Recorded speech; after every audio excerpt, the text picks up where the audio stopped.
Pri novinarskih vprašanjih prednost kolegici, ki je na Zoomu, to je gospa Elena Pečarič, potem pa vsem prisotnim tukaj v našem novinarskem središču, ki naj se kar lepo pripravijo, ker morajo priti tukaj do mikrofona in prosim, da se tudi predstavijo. Začnemo pa na Zoomu. Gospa Pečarič, izvolite.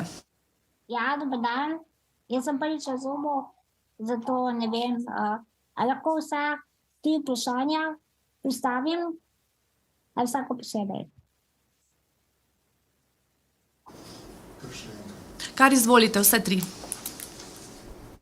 Najprej gospodu Luku Mescu. Zdaj, konec meseca se izplačuje regres osebnim asistentom. Mi tega denarja nimamo in pričakujemo, da ga dobimo, ker kot odgovorni delodajalci smo to dolžni izplačati.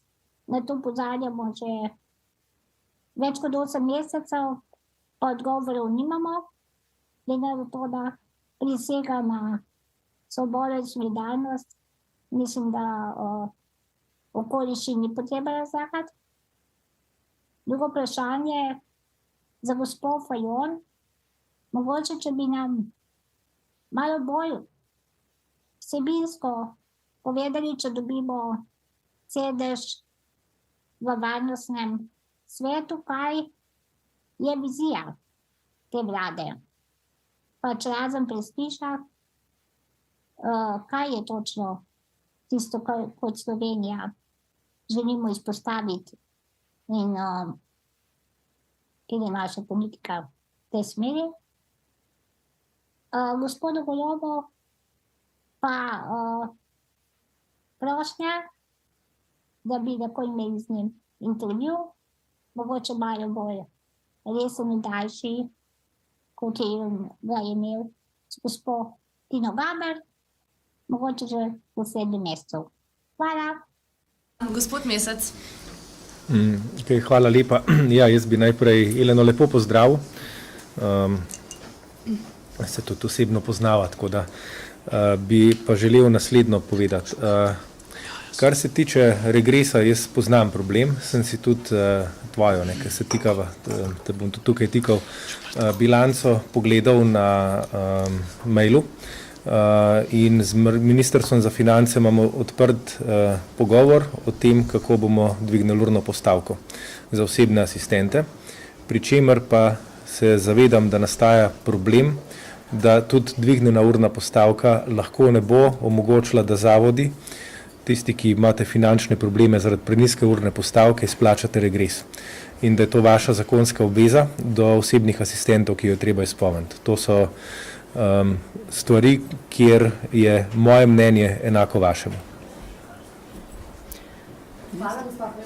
Ja, hvala lepa, gospa Pečarič. Bom skušala na kratko povedati.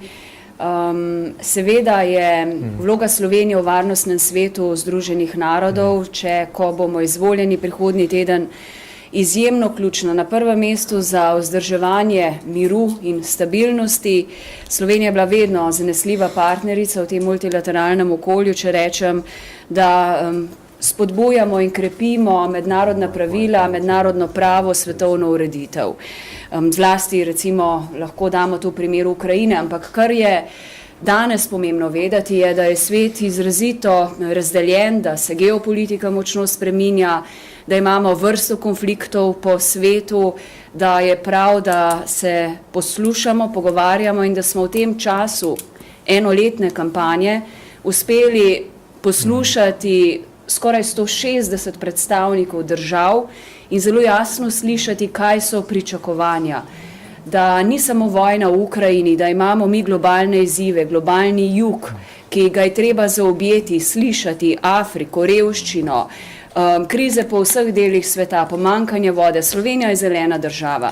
Slovenija ima čisto in zdravo vodo in to je lahko tudi tisti naš doprinos, vodna diplomacija, zagovarjanje žensk, varnosti, miru. človekovih pravic. In Slovenija ves čas svojo kandidaturo zelo samozavestno predstavlja kot državo, ki bo znala graditi mostove zaupanja in zagotavljati prihodnost.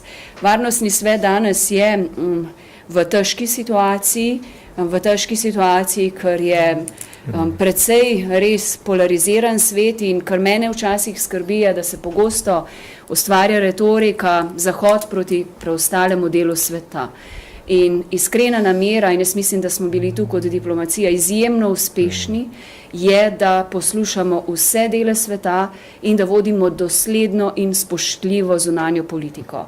Takšni bomo in tako bomo ravnali v varnostnem svetu, ki potrebuje reformo. Danes se tam ukvarjamo 80% agende z Afriko, brez Afrike. In to so veliki izzivi, ki jih bomo naslavljali. Jaz si želim, da bomo z močnim aparatom, z samozavestno držo sposobni res igrati dosledno politiko, uživati zaupanje. Zdaj smo imeli priložnost slišati, kaj se od nas pričakuje. Podnebne spremembe, energetska, prehrambena draginja, revščina po svetu, konflikti, vojne. Vse to nas zadeva vse in bo za nas en velik izziv delovati odgovorno, ker vendarle se bomo ukvarjali z vsem svetom in jaz sem, lahko samo rečem, zelo trdno prepričana, da ima Slovenija tu jasno vizijo in da bomo sposobni v tem varnostnem svetu voditi svojo samozavestno politiko. Prošnja sprejeta, verjamem, da se bomo videli v kratkem, ampak obveznosti so žal junija mednarodne predvsem tako velike, ampak bomo našli čas. Lahko samo da dodam, se opravičujem, Eleni, dve pomembni stvari. Ne? Mi, ko smo vse to, kar sem prej omenila, pred kratkim smo končali tudi zelo uspešno konferenco o MLA. In zakaj jo omenjam? Ker gre za iskanje odgovornosti. In tudi iskanje odgovornosti, sodelovanje na svetovni ravni pri pregonu in preiskavah najhujših mednarodnih zločinov nas je kot Slovenijo postavilo na globalni zemljevid. Ta preizkušnja konference, ki smo uspešno pred dnevi v Ljubljani zaključili, kaže tudi na uspeh Slovenije, da je pri svojih politikah dosledna, ne nazadnje tudi s tem, da smo uspeli povečati sredstva za humanitarne pomoči in razvojno sodelovanje, smo pristopili k pobudi za neširjenje jedrskega orožja, pristopili smo k resoluciji, bili eden od iniciatorjev za čisto in zdravo okolje, torej tem, kar lahko počnemo, je izjemno veliko.